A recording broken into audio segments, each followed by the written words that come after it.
I'd like to welcome you all to a very important meeting at Marxism this year, looking at the international fight against fascism. We've got a fantastic panel here who I'm going to interview I'm going to introduce one by one, and not interview, you'll be pleased to know. I'm going to introduce them one by one to come up and speak to you for around 10 minutes each before we open up for, I think, a very important discussion that we will need to be having here today. My name is Esme Chinara. I'll be chairing the meeting.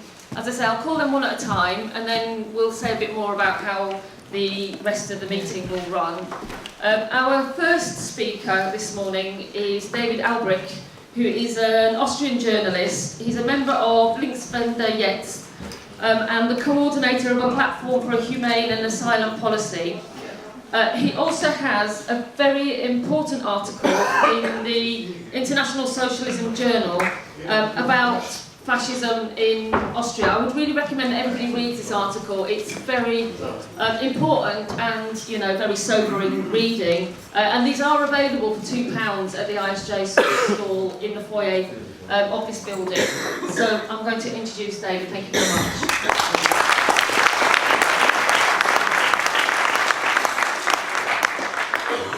Good morning, comrades.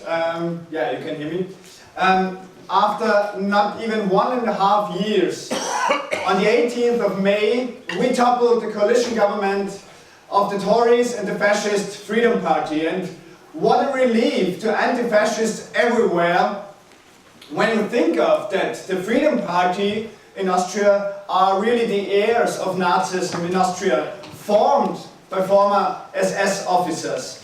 And from now on, we celebrate the 18th of May as an anti-fascist holiday.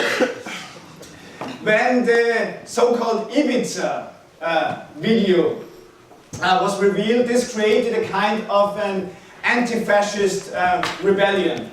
In this video, filmed 2 years ago, the leader of the Freedom Party, Heinz-Christian Strache, basically said to an undercover journalist, a niece of a Russian oligarch, buy the biggest Austrian boulevard paper, zack, zack, zack, get rid of some nasty journalists, make it a Nazi paper, we will win the elections, and then I will pay you back with infrastructure contracts once we are in government. Well, in the end, it went the other way around. It was zack, zack, zack. The Freedom Party Führer Strache was finished, then his Nazi Interior Minister Herbert Kickl, and in the end, Tory Chancellor Sebastian Kurz himself. Why do we argue that we as part of the anti-fascist movement toppled the government? Yes, the Ibiza video itself on the surface makes you think that this is just like another corruption scandal. And I want to argue first that the anti-fascist movement prepared the ground for the fall of the government up to the 18th of May, and secondly, played a central role on the day itself. And the video was just the trigger for it. When the donation of the Christchurch terrorist, who cold-blooded murdered 51 Muslims, when this donation to the head of the Austrian generation identity, the Nazi movement, was revealed, the Freedom Party got under heavy fire from anti-fascists and journalists because of the very close links and networks between the GI and the Freedom Party and their shared poisonous, racist ideology. After the attacks, the Generation Identity called for a demo against the so-called Great Replacement. This is the idea that somehow Jews organize population exchange with Muslims, with migrants in Europe. So they organized a demo under the slogan, which was the title of the manifesto of the Christchurch terrorist. And our United Front, the platform for a human asylum policy, in which we as Linkswende Jetzt play a central role, called for a counter demo within short notice. While the Generation Identity gathered a miserable lot of 150 Nazis, we confronted them with over 2,000 people in the street.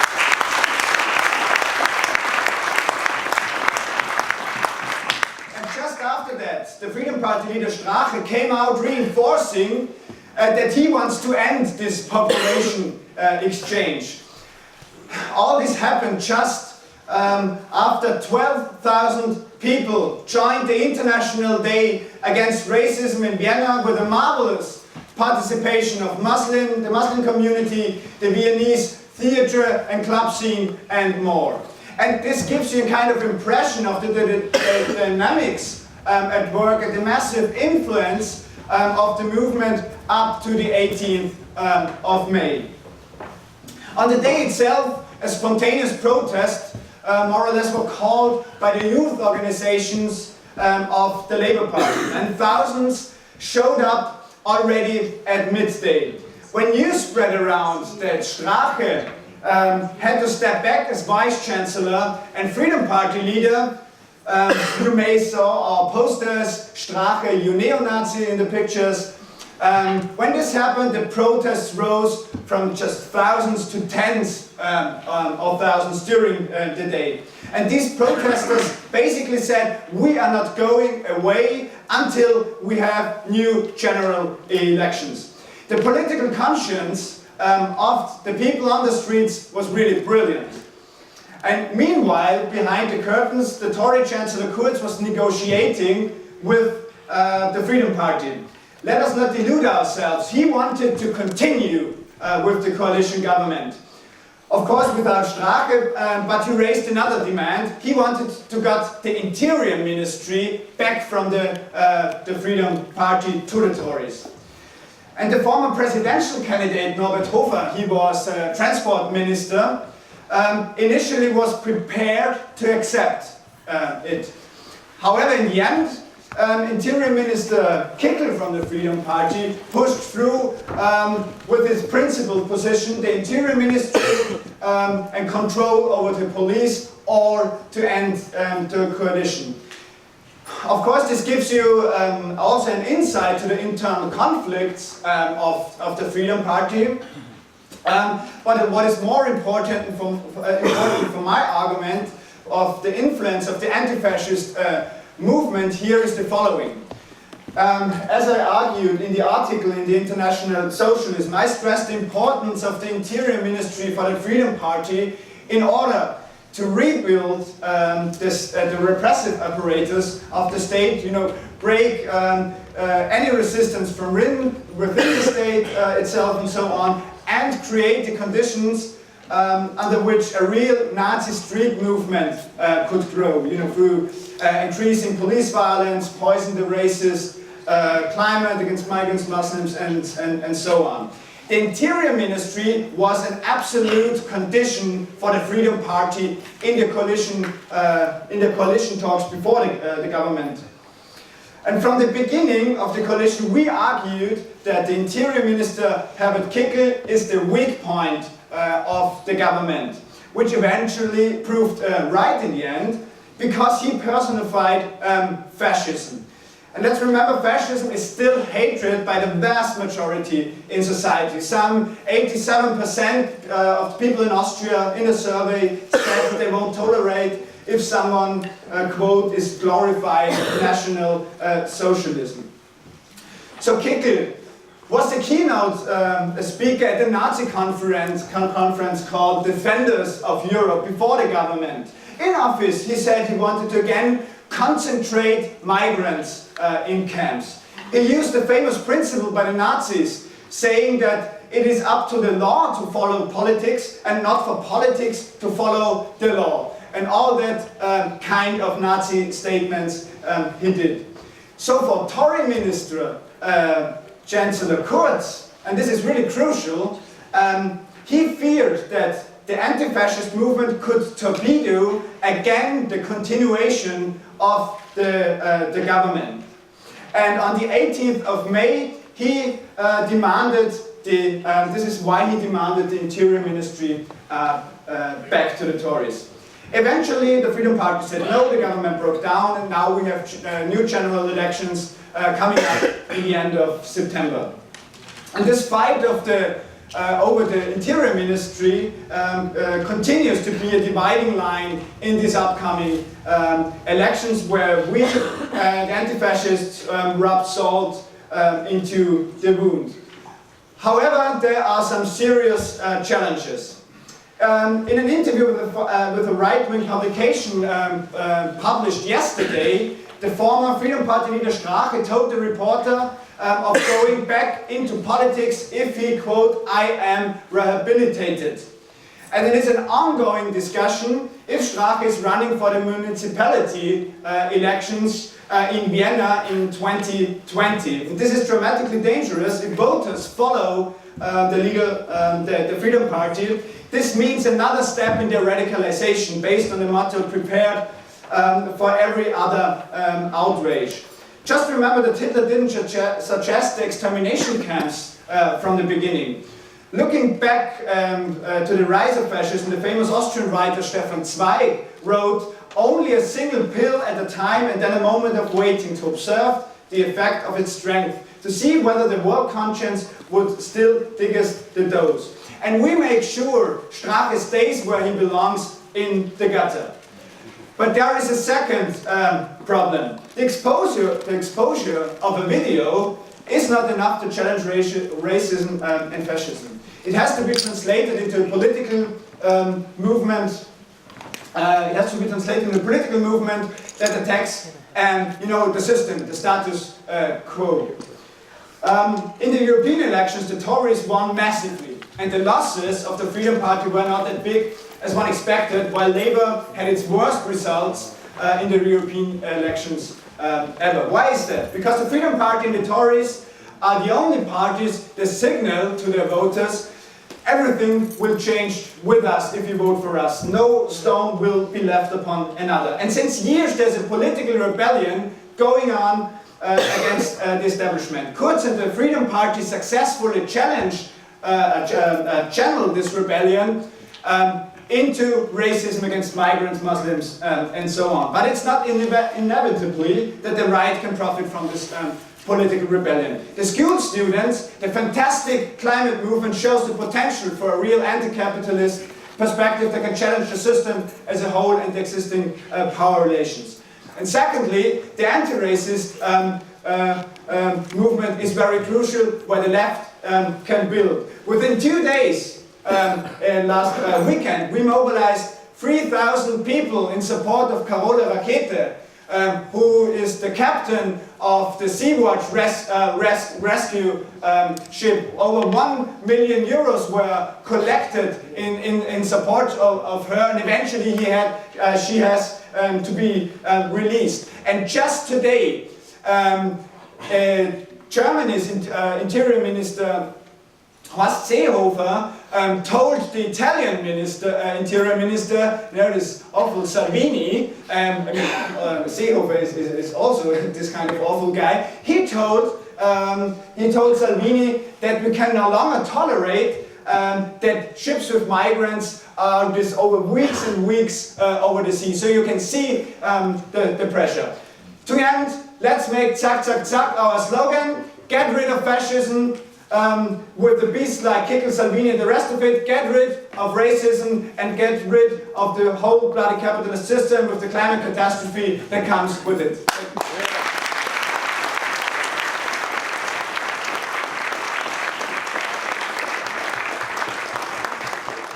Thank you very much. And our next speaker, I'm very proud to welcome Christina Buchholz, who is a German MP for Die Linke and a member of Marx 21. She's currently representing Die Linke in the anti-racist and anti-fascist campaign Aufstehen gegen Rassismus. Christina. Okay, thank you, Esme. Well, over the last day we had again massive anti-racist protests in Germany. Thousands of people were demonstrating in solidarity with the Sea-Watch and the Sea Rescue in general, and we had a concert of 50,000 people in the city of Chemnitz. This city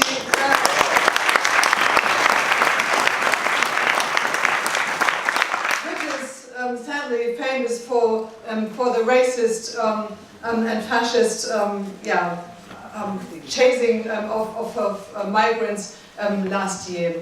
Well, I wanted to start giving an analysis about the situation in Germany, and then go on and look what we can do against it, and how our strategy and tactics are looking like. And I think first of all, you have to state that fascism or fascists survived in post-war Germany, but after the horrors of fascism and the Holocaust, it was extremely difficult for them to organize openly and to win broad support and break out of isolation. And this changed with the emergence of the AfD. The AfD was founded in 2013, and it was a mixture of right-wing conservative, right-wing liberals, and also open fascists, building on an anti-migrant and anti-Muslim sentiment which was spread by conservatives and other right-wing people in Germany. And I think it's important to understand that the fascist wing is the driving force within the AfD, even though it is not a completely fascist party. And it's now represented in the Bundestag as the biggest opposition party, and it's represented in all regional parliaments all over Germany. And it could happen that in the regional elections we have in September and October, it could be the strongest force in 3 federal states in eastern Germany, in Saxonia, in Brandenburg and Thuringia. And I think it's important to understand that this has an effect, of course, on the political situation in Germany. The voice in parliament strengthens the far right, the AfD, but also the far right outside the AfD, giving them confidence, giving them financial support. So in the parliamentary group, many far right so-called intellectuals are advisors to the MPs, open Nazis are advisors to MPs, and of course the presence of the AfD in the parliaments, but also in the for the public, encourages networks and networks within, for example, the security sector. So we have networks of Nazis in the German army, in the police, and in other parts of the security sector. And this, matter of fact, leads to, or this fuels a racist mood in parts of the society, which led then to open fascists marching in Chemnitz last year next to the AfD, chasing migrants and attacking a Jewish, a Turkish and a Persian restaurant. And this fuels a racist mood in parts of society, which led to the fascist murder of the district president Walter Lübcke close to the city of Kassel. This right-wing terror, which was not the only right-wing or fascist terror we had in Germany over the last year. We had the murder of 10 people of migrant origin and a policewoman over the last year. So this really shocked, was a shock to society, and also to the conservative establishment. And I think we have to connect this, to analyze that this belongs together to a mood in which, like, violent fascists can move and feel strong to carry out attacks like this.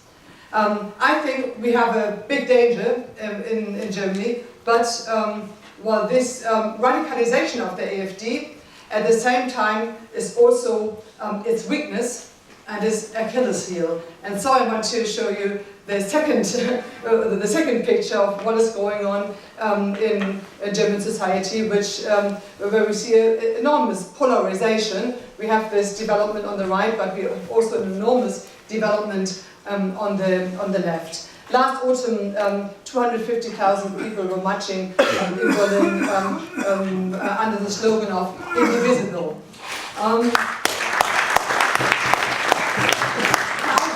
Thousands of people had been over the last year, but also now, been active in solidarity with those who rescue migrants in the Mediterranean Sea. And we had massive mobilization, uncountable mobilizations against the AfD in different cities, in election campaigns, but also when they had their party conferences. We had massive mobilizations in Chemnitz against these marches I was mentioning before. We had the announcement of a 10,000 strong Nazi march in the city of Erfurt, the capital of Thuringia. So this is the state where Björn Höcke, one of the most profiled fascists in the AfD, is based, and he announced to bring 10,000 Nazi or of his followers on the streets on the 1st of May, and to show that they are the true representatives of the working class German interests. And he had to reduce the number he announced from 10,000 to 5,000 to 3,000, and finally they brought 300 to 500.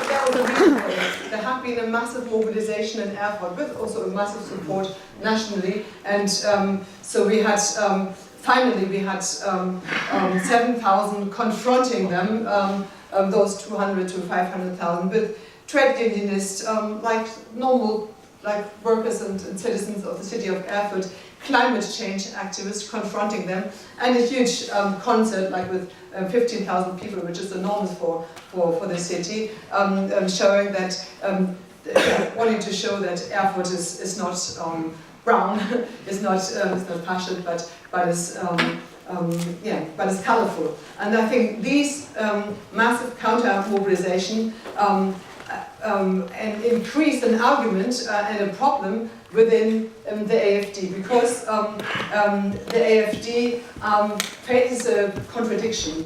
It has, on the one hand side, to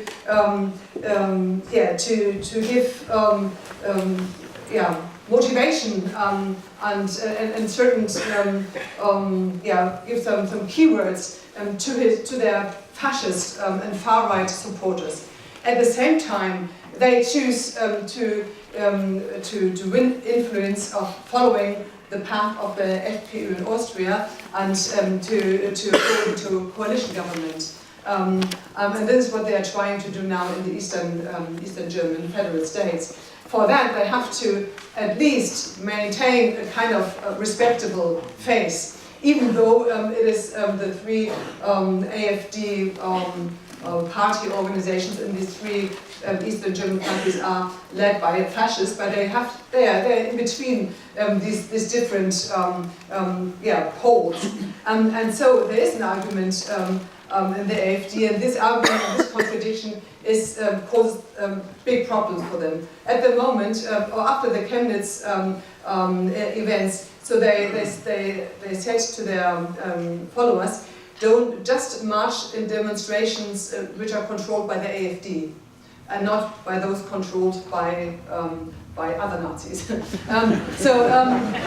Well, of course, they don't all follow. They're not so disciplined all. But this is the reason for the difficulties in also mobilizing on the street at the moment. The AfD leadership in the federal state of North Rhine-Westphalia, which is a huge, I think, like how many? Biggest party of all of them. Yeah, but it's a huge federal state, like in the rest of Germany. The leadership just split over the question of tolerating the fascists in the AfD. And I think it is so important that we continue to build the broad movement, but also which is there, which is organized in different parts of Germany, following different occasions. And within, we are building the campaign Aufstehen gegen Rassismus, which means stand up against or stand up to racism, that tries to really focus against the AfD and in the mobilizations, focus politically on the AfD, but also focus on mobilization against the AfD, against their party conferences, against their stalls and election campaigns, and against any meetings they have, and to increase the pressure on the AfD to cause them problems.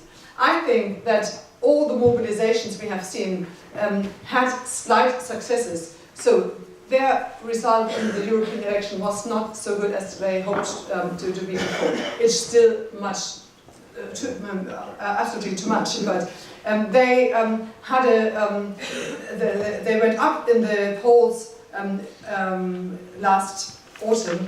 They're now going down, and so they're still too much. It's the level they had in the general election 1.5 years ago. But you see that you can influence so the mood in society, you can cause problems for them. And I think this is the way we have to continue to kick them out of the parliaments, to kick them out of the streets, and to build against them. I just want to close with one notion. After the murder of Walter Lübcke, so the conservative politician who was in 2015 arguing that it is a Christian value to welcome refugees, and this was the reason why he was attacked so all the time in social media and by the right wing. We have now a debate, and it's really a shock also to the establishment. There's a debate going on what we can do to fight the far right, and now the conservatives realize we have a problem with the far right in our country. And so we said, well, this is not new to us. We always knew that we have a fascist right, that we have that they are organized within the police, within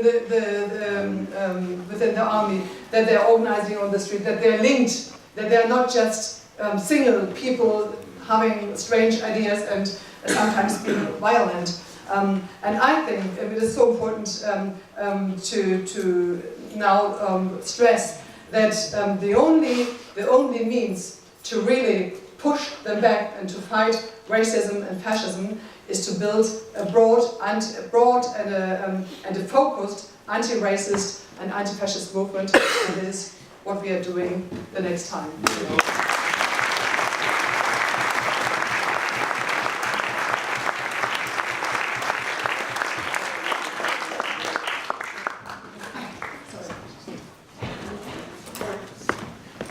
Thank you very much, Christina. And our third speaker is our second David on the panel. Who knew that David was such an important international anti-fascist name? This is David Karvala, who is a socialist activist in Barcelona, and he's a member of the sister organisation of the SWP in the Spanish state, and a founder member of Unity Against Fascism and Racism, and he's also the author of this book, which he does have copies of, which with my limited language skills I'm going to translate as the anti-fascism of the 99%, hopefully that's correct. And I'll hand you over to David. Okay, thanks a lot, and thanks for the invitation. I'll try and cover lots of things in my 10-12 minutes. For many years, when the far right was growing across Europe, a lot of people in Spain, experts, said Spain is immune to fascism because of this and this and this reason. It was always false. The exception to that in any case was Catalonia, where through the 2000s there was a sort of bonsai version of the National Front called Platform for Catalonia that started to grow in the councils. It was copying that Euro-fascist strategy. It's an old Francoite that set it up. He put on a suit and tie, walked around talking to the neighbours and considering their problems, and he actually built up a base. And so in the face of that, we started building Unite Against Fascism and Racism in 2010. And at that time, for example, at the end of 2010, this fascist party, suited fascist party, got 2.4% in the Catalan elections, which meant they almost got seats in Catalan parliament. In May 2011, they got 67 councillors across Catalonia. You have to compare this to, say, the far right and the whole of the rest of the Spanish state maybe had 5 or 10 councillors in small villages. Here they became the official opposition in an important county town in the centre of Catalonia. And so some of the same experts said, oh, something strange about Catalonia, you're very vulnerable to fascism, maybe it's because you want your independence. Also false. So we started building United Against Fascism and Racism, and we faced up to a lot of the same debates that activists in different parts of Europe and now the world have faced up to. I grew up in Britain, and I remember the Anti-Nazi League in the late 70s. People saying, don't give them publicity, don't talk about them, the fascists have their freedom of speech. The most typical ones were the ones that said, well, you know, all the parties are a bit racist and fascist, so let's not talk about them. As the SOS racism approach, in fact. SOS racism in Catalonia, good people, but for 10 years they refused to talk about this party and had to debate for 3 months to decide whether to support units against fascism and racism. And the other point was that the sort of radical antifas who said we don't want to work with anybody else, you know, we are the answer with our anti-capitalist program. But despite all that, we managed to build United Against Fascism and Racism. I'd say in passing, it was an initiative taken by our group, anti-capitalist group. And we managed to build it. We now have 650 organisations signed on. We have all the left parties, all the unions, neighbours organisations, youth organisations, migrant organisations, mosques. I mean, what a broad united anti-fascist movement should be, like Stand Up to Racism, like Austria, but we only started in 2010. And that worked. In the council elections in 2015, from the fascists that had 67 councillors from the previous elections, in every county where we had a solid group of United Against Fascism, we eliminated them completely from the councils. They only survived with 8 councillors, and those councillors were in the areas where the left said, we don't agree with this united strategy, either we'll have our own candidacy from the left, it's got such a brilliant programme that everyone would vote for us and not for the fascists. It didn't work. In other places, there's a very good anti-racist movement, but they argued that all parties are racist, so why focus on this one? And they had a campaign about the scandal that migrant people can't vote, 30% of the people in that town don't have a vote. It is a scandal, but 2 Nazis neo-Nazis, if we call them Nazis, they take us to court.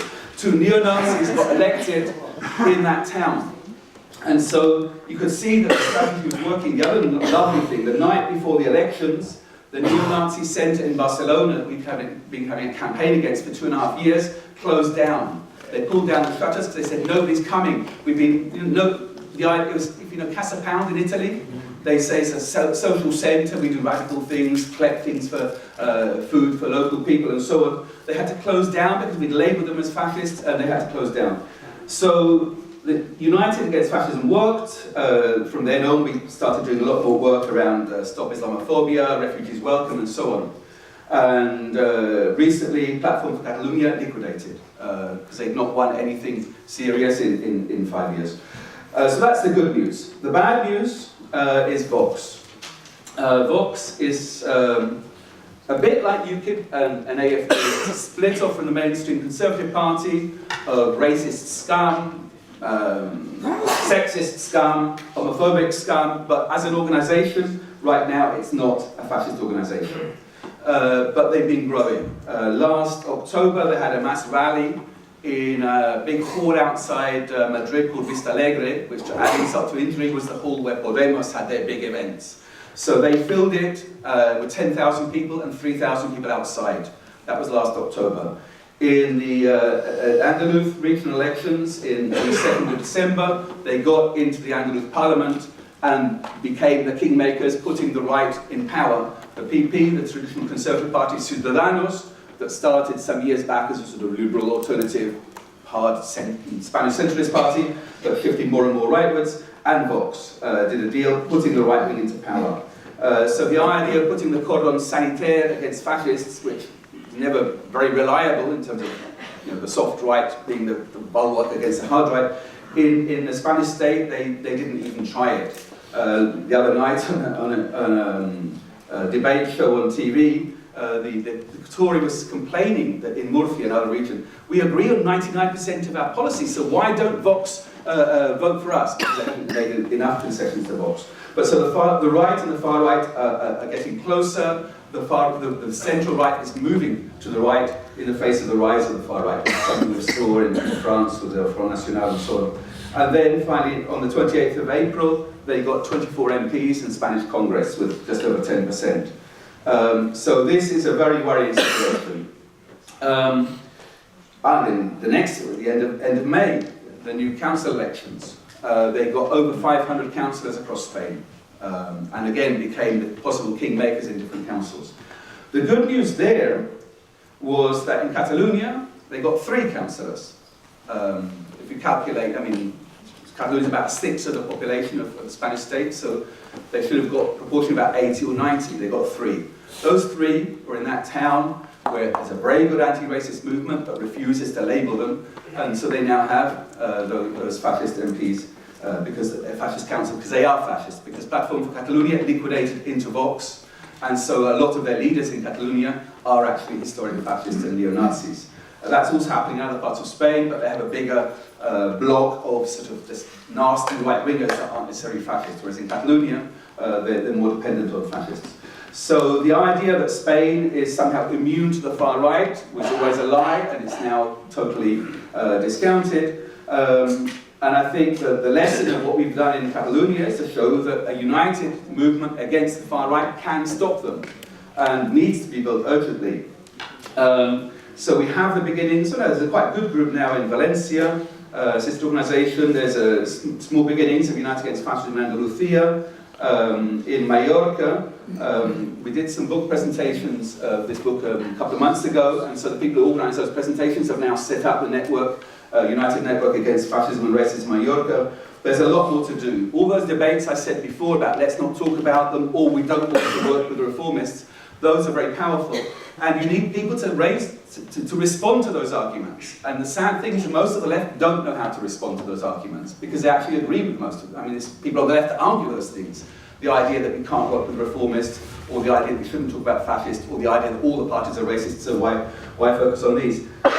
Which is one of the reasons why we have David here from Austria, who's a member of the same tendency as the SWP. We have Christina, who's also similar to his tendency, and I also, because from our point, our political current, we do understand the threat of fascism as something even worse than however horrible bourgeois democracy and standard capitalism is, and it's getting more and more horrible. Fascism is a lot worse, and we need to fight against that, and we need a united movement against that. And so that's not only now in Europe. The threat of the far right is growing. If you look at Bolsonaro in Brazil, Trump in the USA, it's different, but is also feeding the far right. And other people I don't know anything about, like Duarte in the Philippines, it seems to be in the same sort of line as Bolsonaro. So the need to build a united movement against fascism and racism is there. And we started to build, to strengthen the existing networks we already had, because for 5-6 years we've had demonstrations every March, following a call made by Kirfa, a sister organisation in Greece. Last March we had a bit more preparation. We set up a more existing network, World Against Racism. There's a website, worldagainstracism.org, and so we sort of coordinate ourselves more. We've started having Skype chats between activists from the different movements to coordinate our actions. And the next big step in that will be in October, Stand Up to Racism are hosting what looks like a very good event on the 19th, a big public event on the 19th of October. I mean, the flyers, they showed Trump and Le Pen, but I hope they're not actually going to turn up and speak. The next day, there'll be a coordinating meeting, and we're going to try and get the maximum number of people from the maximum range of united movements against racism and fascism together. So that should be a really significant step in establishing the idea that we can stop the far right. A lot of people say, oh, you can't do anything. I mean, so many stupid things we can say. When they're going down, say, well, they're bound to go down because of objective factors. When they're rising, they say they're bound to rise, objective factors. You don't understand that we can actually change the world.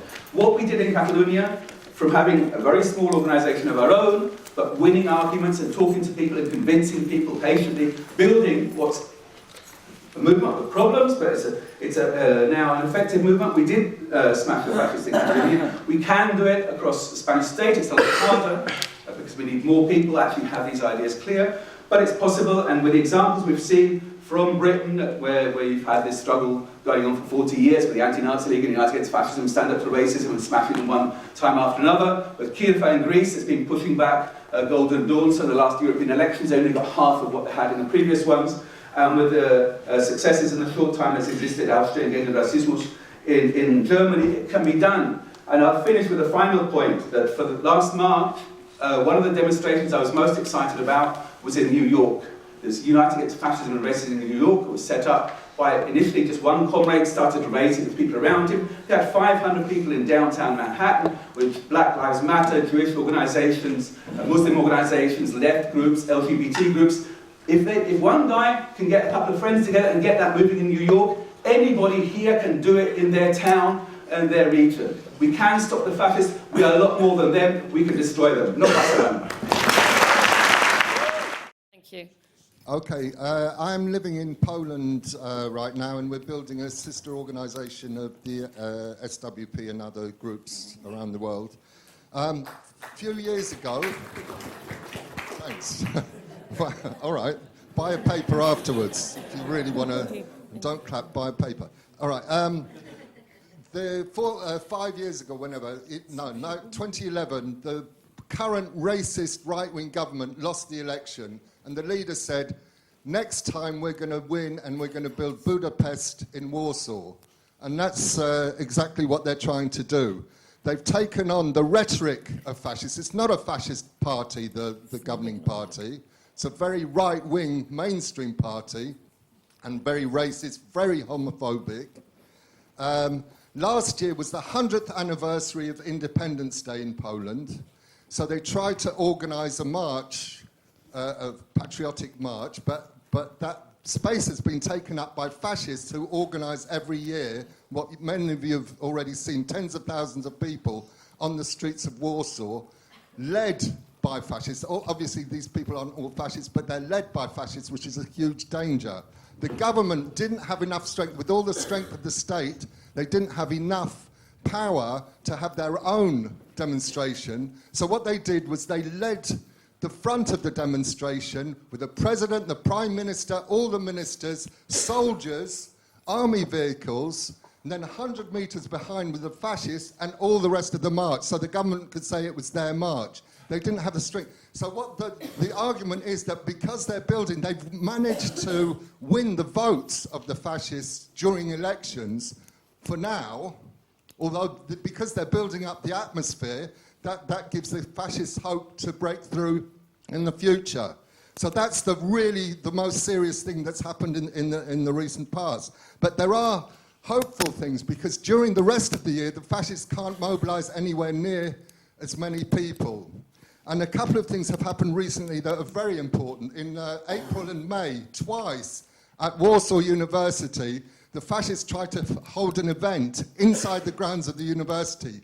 200 students, mainly students, some people on the left, but it was mainly students, blocked the main gate of the university twice. One of the fascist leaders was in a cafe down the road in central Warsaw, and he didn't turn up because he didn't want to be part of the failure. They didn't get in, and they walked off with their tails between their legs, and really the anti-fascists won. So that was a great victory, very small scale. And also we should remember that the other side of it, which is obvious, but it's worth stating. Can you wind up, please? Yeah, Thank you. they have international links, they mobilise internationally. The Polish government loves Trump, he's on the Polish state TV all the time. They meet with the Vox leaders, they meet with Salvini, they meet with all the horrible racist shit in Europe as much as they can.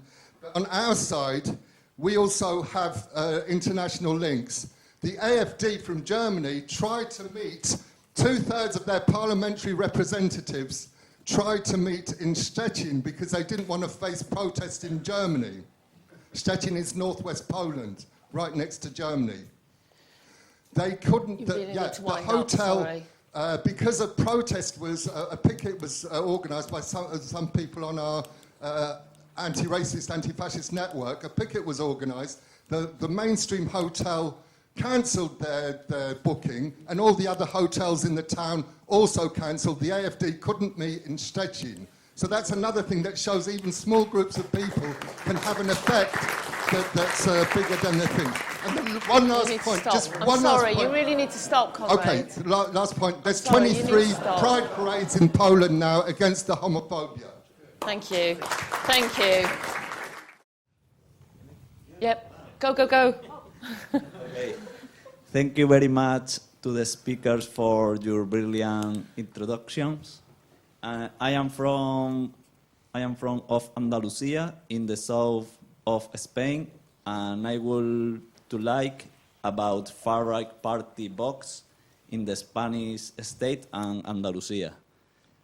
In Andalusia, Vox is attacking the women's rights in the institutions, and they attacking young immigrants in demonstration in the street of Seville in the last week.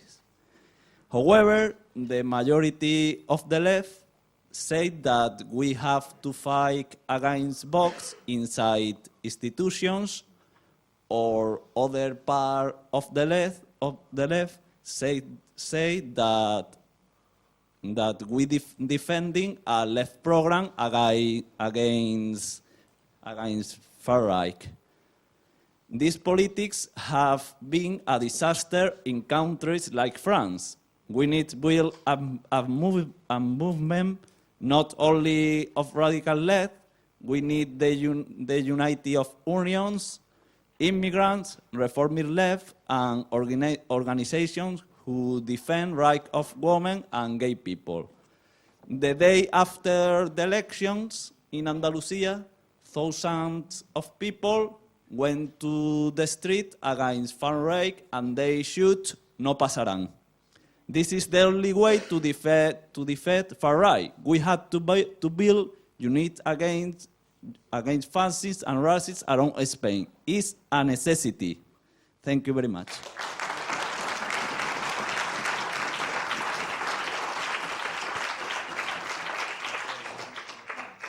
Thank you. After this, it will be the woman at the front with the blue top on. Okay, hi comrades. So I would like to give a little perspective from France. I would have very much to say about the situation in France, but maybe the first thing I want to say that when I see that yesterday 40,000 people demonstrated in Germany against Salvini, I think we urgently need the same in France, because we have our interior minister, chief of the police, Salvini, who just make speeches to say he just agreed with Salvini, who wants to murder people in the Mediterranean Sea. So it's very urgently we need the mass mobilization we have elsewhere in Europe. And the question is, why don't we have a real anti-fascist and anti-racist movement in France, but we have a real fascist movement, a real fascist party with the Front National, now Rassemblement National, who exists for 40 years now, who made 11 million votes in 2017, and which is linked with smaller Nazi groups, and they represent a big danger today because we have a problem in the French left, the strategy of left populism, who now dominates the left, and which says that don't pay attention to fascists, don't pay attention to racism, only focus on social issues, and we don't have to challenge consciously racists and fascists. And this is a big problem to mobilize, and we have to convince our partners in the left that this is a priority, and that we have to name fascists for what they are, that is political enemies, and not just fascism is no democratic expression. So we don't, we have to challenge them, to forbid them from the public space, forbid them from the political expression, from the mainstream politics, and that needs a conscious political fight.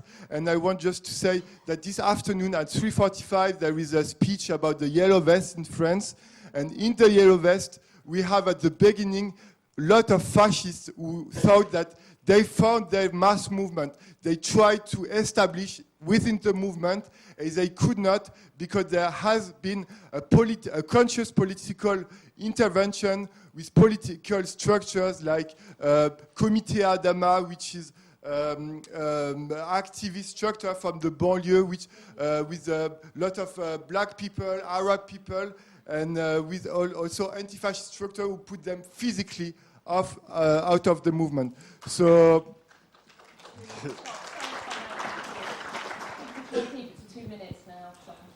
Okay, I come from Denmark, from the IS in Denmark. During the last 5 years, we have tried to build anti-racist networks in the 3 biggest towns where we have our branches. And we're very pleased to be part of the IS tendency because we have been inspired from that, or else it would have been very, very difficult.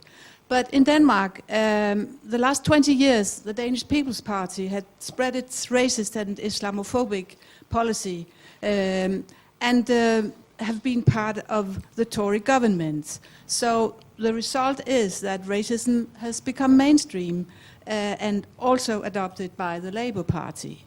This election at the EU and the national election made the Danish People's Party only half of their votes and half of their seats. So we are celebrating that also because there have been major anti-racist mobilizations during the election campaign. And I think it's because many people think that the climate, the welfare are more important than heckling refugees and so on. But so of course we celebrate that. But to the right of the Danish People's Party, 2 new parties have occurred, right-wing parties, and one of them passed the limit to get into parliament. So we now have a right-wing party, or a radical right-wing party in the parliament. So we have another task now than just racism. I can see that those right-wing parties, they are all talking about what they call the great replacement. And I think it's something that is common for everybody.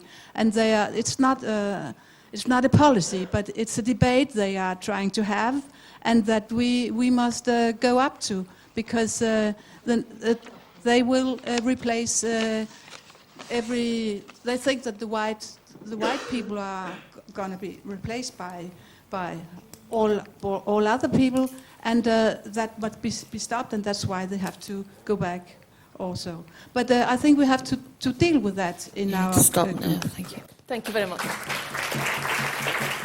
Thank you. So we have the French disease, which we heard about also in Germany.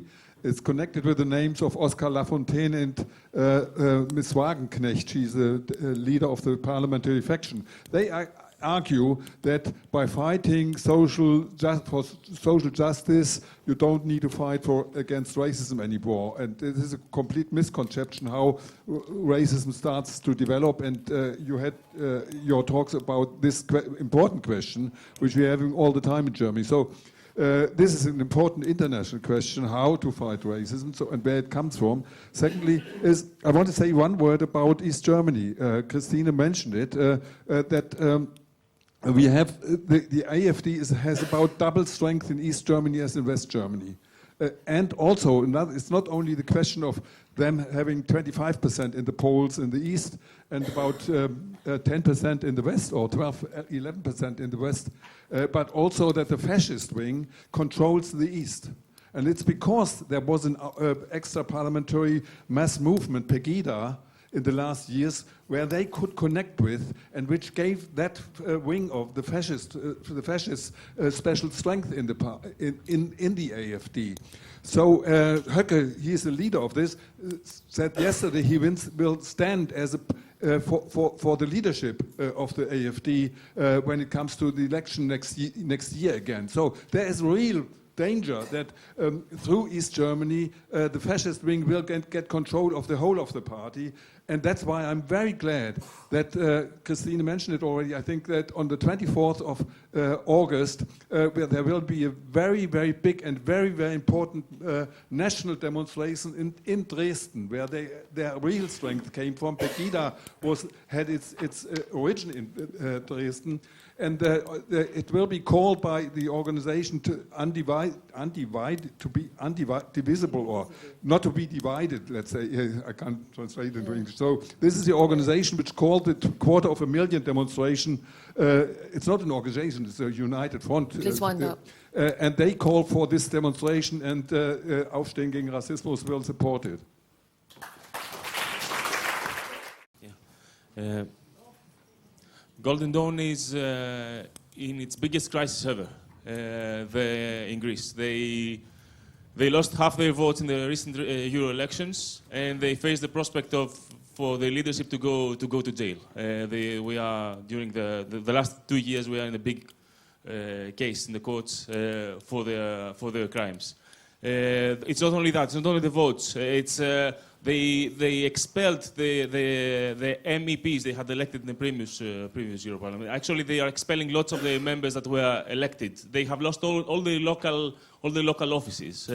Today we have the national elections in Greece, and they didn't have time in the public broadcaster to broadcast their message because the unions blocked, made a partial strike during their time. So they didn't have space for stalls or for posters in Athens because the municipality decided under our proposal that they should not give space for the fascists in Athens. All this pressure has meant the leader in the last weeks, he has been writing article after article, trying to prepare the core members of what's coming. He wrote an article about a general of Napoleon that said, "And now what?" And he said, in French, merde alors, and now shit is coming for them. And he wrote another article saying that when I was in jail, maybe these were the most free day, the freest days in my life. And another one that he called his famous scene with Hitler in Berlin under siege, in the last 5 days of Hitler. The last final days of his, okay, let's. So our answer is yes. Go on. The trial has becoming a very important part of this crisis. Last week, the leader of the Golden Dawn group that organized the murder of Pavlos Fyssas, the rapper, 5 years ago, he fainted in the court under the pressure of the questions of the judge. He fainted. The guy who used to have photos with machine guns to show how hard he is. The rest of them, when he fainted, they asked to go home because they could not go on. Another one, last, there are more of them, but the last one, when he was asked, why did you call all these members the night of the murder of Pavlos Fyssas 10 times after midnight? We had similar hobbies. What kind of hobbies? Canary birds. So 10 times after midnight you were calling them at the same time of the murder. Yes, a canary bird went to the left and another went to the right, and then I called them because they were not eating a lot. So they are in this situation, and we have brought them there. I think Greece gives, just a phrase, I think gives a smashing argument to the mechanistic thought that says that if you have crisis and if you have a failure of the left, the Nazis can go up. No. We are a political actor and we can stop them. Thank you. Now, I would like to speak a little bit about Hungary, where I'm from, and I'm sure we're all familiar with the work of Orbán Viktor, the fascist and racist that's in power in Hungary at the moment. And he somehow seems to have forgotten that originally us Hungarians came from Central Asia and we were a migrant nation. And somehow he seems to also have forgotten that we're built on the principle of taking other people in. Now, having said that, he is in full control of the media in Hungary. And that's why not many people have heard of the 16th of December. It lasts for 4 days, from the 12th to the 16th of December, the demonstrations against the so-called slave law. Now, the slave law was signed by Parliament, allowing employers to put people to work for overtime, but not having to pay them for 3 years. Now, how is that possible in our society? And how do people not revolt against it? Well, I'll tell you how, because Orban is playing a very, very dangerous game. Recently, a couple of years ago, he decided to give Hungarian citizenship to all the minorities that used to belong to the Hungarian Empire so he could stay in power. And that's why the population of Hungary, no matter how they protest and no matter how they try to push against the government, will never get there. Because the people living outside Hungary, who effectively have got nothing to do with what's happening in the country, will be voting for Orban because he has promised them rights and things in the country and property. So he's trying to create a modern Israel in Hungary where everyone can come in and live there and decide what happens to the population in there, and we don't get a say anymore. Thank you. Can I argue that we've got two quick principles, why we should have two quick principles? The first is that we need the united front and you have to act locally where you are. When I went to Germany and I went to Austria, there were two pictures up, victory to Tommy Robinson, there. And that meant that you had to fight here locally to make sure that Tommy Robinson wasn't a hero there. 2% Tommy Robinson was destroyed in the northwest, stopped from marching by organising. You have to organise locally in order to stop them. You have to break those people who demoralised everything. The second principle is a question of internationalism. It's no accident that when you talk about World Against Racism, at the heart of it came from people in Greece faced by the question of Golden Dawn, the people marching on the street. And why do we have to have this? The right, last week, the federation, the biggest employers' federation in France, invited the niece of Marine Le Pen to come and speak there. It's like the CBI asking the National Front to come and speak at their conference about a solution of the problems they're having. Part of the people like Boris Johnson are flirting with the far right and bringing them much more closer in a period of deep crisis under our society. They're making it much more open to them. The conditions of the people that run our society, and they don't have a clue, mean that they're opening the door to that. It matters what we do. And the international conference, internationalism is a necessity. We should never forget a climate failure in Syria led partly to the Syrian revolution in terms of the mass numbers of people. It's an international problem in terms of that, and we have to work in a collective way. Steve Bannon is trying to organise an international group. Salvini, these people systematically make sure there's networks to people. The conference and the world demonstration is about giving people the ability to defend themselves locally, but also to expose the question of hope. Because when we march in different countries, we break the idea that we have got any differences between us. I think one of the most important marches took place inside Greece when the Greek comrades, the Greek anti-fascists marched from the Turkish border to the Greek border, and they put their hands across it and said that refugees are welcome there, but we have a world to win. Socialists have another argument. We want to defeat the Nazis, but we also have to raise the question of internationalism, of socialism, and at the heart of that, socialist parties that can make a difference to tactically deal with the Nazis, by the way. We have to defeat them, but also the question of fighting for a better world and a different world. Our fight against fascism isn't about just the question of how you defeat individual fascists, about that. It's about raising the question about how the crisis itself that could lead to people like Hitler, Mussolini, we have to destroy the system that's creating that, but we also have the tactics to stop them here in the here and now. Thank you. Okay, comrades, I think that we need two important things. I want to stress this. We need flexibility in building united fronts, not just on a national level, but on an international level, and political clarity on different issues. Like the Greek and the Turkish comrades organized to tear down the borders, we organized together with our German comrades last September a demo between the Austrian-German border, tore it down, organized 2 demonstrations, meeting in the middle to say, open the borders all over Europe. This was kind of an example what we can do internationally.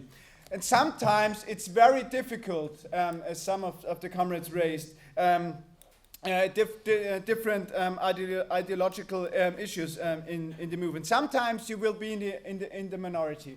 When I can remember that the Greek comrades always argued that Golden Dawn, this is a threat, this is the fascist threat, we have to mobilize, they were in the minority. And then they built over time and time the movement. Now they are in a big crisis. We experienced in our United Front in Austria some kind of the same issue. We had as Linksvendiges the clarity against that we have to be a principled position against Islamophobia. This was not clear from the beginning. Last year in the March demo against racism, one of the speakers wearing a headscarf was attacked by parts of our United Front, part of the left, and Muslim people didn't really show up at the demo. We had hard talks, hard discussions within our United Front, and it was this year that I would say nearly half of the participants in the demonstrations were Muslims. It's important to have clarity within a flexible United Front. Then we can beat racism, we can beat the Nazis, and I hope that when next year, when we are here, we have more successes, and we're trying to throw the Nazis, the Freedom Party, out of Parliament.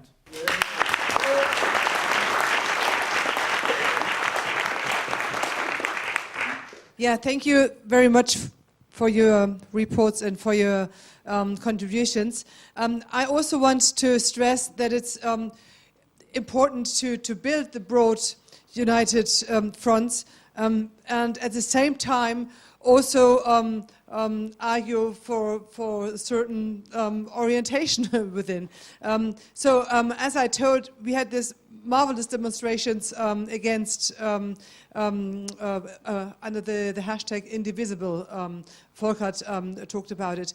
At the same time, we have a debate within if we should name the AfD. And we say, well, it's very important to name the AfD and to focus the AfD because we have to mobilize against. And I think David talked quite clearly about the experience in Catalonia. And so I think that this is one debate we have in Germany, that we have to have a broad alliance. At the same time, we have to be focused in the mobilization. I also want to stress that it's important to have to create big mobilizations against the AfD, big events like the concerts we had in Germany, but at the same time to really build locally. We can't pick and choose the occasions we are mobilizing. We have to be there if the AfD is holding the conferences, having their meetings, and we have to do it on a local level and also on a national level. At the same time, for us, it was very helpful to have this International Day of Action because it gave us the possibility to mobilize in different cities. So we didn't create, it was not possible to have a national, we have so many events, we couldn't have another national event, but we organized and in Chemnitz, in Frankfurt, in Berlin, and other places, and we got speakers from the refugee supporters. We got Muslim and Jewish speakers. We got black speakers on it, and in a way we created the idea of our ideal movement. We get trade unions on it, and I think we have to use the next International Day Against Racism again to bring in this international perspective and this international experience we share. Because as people mentioned, like the leading person in the AfD European election said, we have natural allies, and this is Viktor Orban, this is Hans-Christian Strache, and this is Salvini, and I think we have to organize against. Just to finish, I want to show you this poster. So this is one of our posters. It shows Björn Höcke, the fascist leader of one of the fascist leaders of the AfD, having his arm like the Hitler salute, and this means never again, no, nie wieder. In Frankfurt, this poster was confiscated by the police because it was shown the Hitler salute. And so we had solidarity. So we are still struggling with the police about this interpretation. And I think this again shows, so we can't rely on the legal apparatuses in the state to fight fascism and to fight racism. We have to do it ourselves, and you can get some of the last copies of this poster just outside.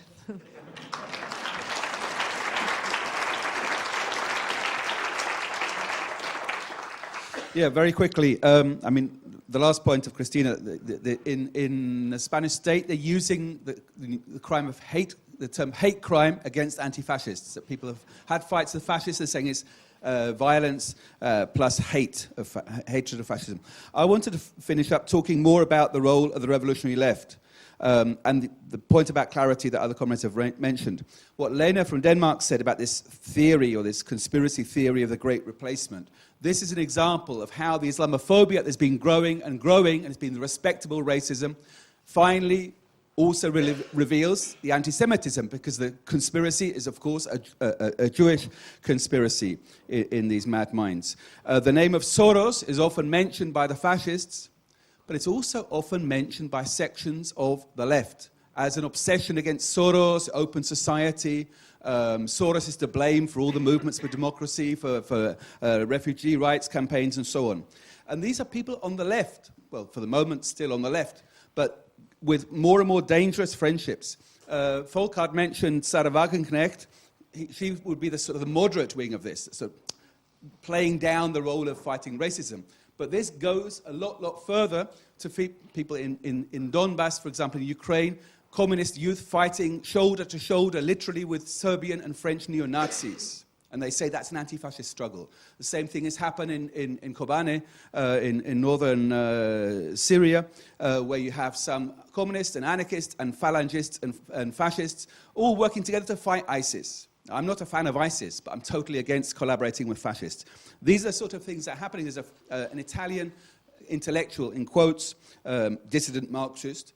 He does meetings with Casa Pound. He writes in Casa Pound's newspaper. He was a guest speaker at the Casa Pound Congress. And he was published an interview in a Spanish left internet website, and that was distributed by ex-leading members of Podemos and people from United Left. So this guy looks really interesting. This is a red-brown alliance here and now. And this is why it's essential to build our revolutionary left, a revolutionary current that's very sharp and hard on politics, for unity of the working class, against racism, against women's oppression, against LGBT phobia, and building those united fronts. As everyone has said, it's difficult to build united fronts. You need political clarity. So anybody here is not a member of the SWP in Britain or any of our sister organizations, or if you don't have one, we'll talk about building one. We need to build that revolutionary left, to build those broader movements and not only fight fascism, but also, in the end, smash capitalism. We've got a lot to do. We need everybody. Thank you.